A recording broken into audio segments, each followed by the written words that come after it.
তাহলে দরদ সিনেমাটি আগামী 15ই নভেম্বর ভারতে মুক্তি পাচ্ছে না। যদিও বলা হয়েছিল দরদ সিনেমাটি বাংলাদেশ সহ একযোগে 22টি রাষ্ট্রে রিলিজ দেওয়া হবে। এর মধ্যে বাংলাদেশ, ভারত এগুলো মানে প্রত্যেকটা রাষ্ট্রই কিন্তু ছিল। কিন্তু দিন শেষে একটাই সিদ্ধান্ত নিল অনন্যা মামুন যে দরদ সিনেমাটি আপাতত ভারতে মুক্তি পাচ্ছে না। তাহলে কেন হঠাৎ এই সিদ্ধান্তটা নিল?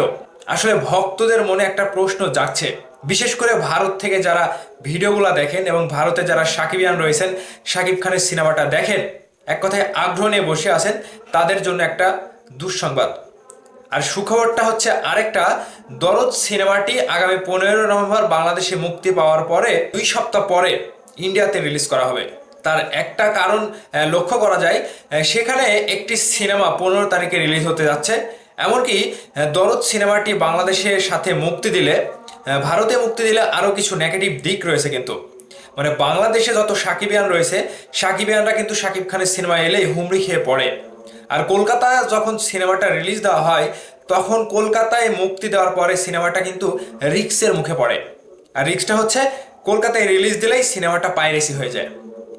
বাংলাদেশে যদিও এই পাইরেসিটা বন্ধ করা কিংবা প্রতিরোধ করা সম্ভব হয়, কিন্তু কলকাতাতে কখনোই প্রতিরোধ করতে পারেনি কেউ। এর আগে অনেক কয়টি বড় বড় সিনেমা কিন্তু কলকাতা থেকে পাইরেসি হয়ে গিয়েছে, মুক্তি দেওয়ার সাথে সাথে পাইরেসি হয়ে যায়। মানে কিভাবে তারা যে মেনটেন করে আমি বুঝি না। একটি বড় সিনেমা তারা রিলিজ দেয়, কিন্তু সেই সিনেমার প্রোটেকশন দিতে পারে না। আর শুধু এটাই না, আগামী 15 তারিখে ভারতে একটা বড় সিনেমা আসছে। দরদ টিম সিদ্ধান্ত নিয়েছে যে সেই সিনেমার সাথে ক্ল্যাশে না জড়িয়ে মাঝখানে 2 সপ্তাহ পরে দরদ সিনেমাটি ইন্ডিয়াতে রিলিজ করা হবে। যদিও সেখানে মাঝখানে 7 থেকে 10 দিন সময়টা তারা পাবে, আর এই সুযোগে দরদ সিনেমাটি কলকাতায় রিলিজ দেবে। তবে আমি আশা করছি কলকাতায় যারা ভক্তরা রয়েছেন তারা হতাশ হবেন না। আপনারা ঠিকই শাকিব খানের দরদ সিনেমাটি কলকাতার মাটিতে বসেই দেখতে পারবেন এবং সুন্দরভাবে সিনেমাটি উপভোগ করতে পারবেন, কিন্তু আমাদের থেকে 15 দিন পরে। তো যাই হোক, 15 দিন পরে হলেও তো আপনারা দেখতে পাবেন।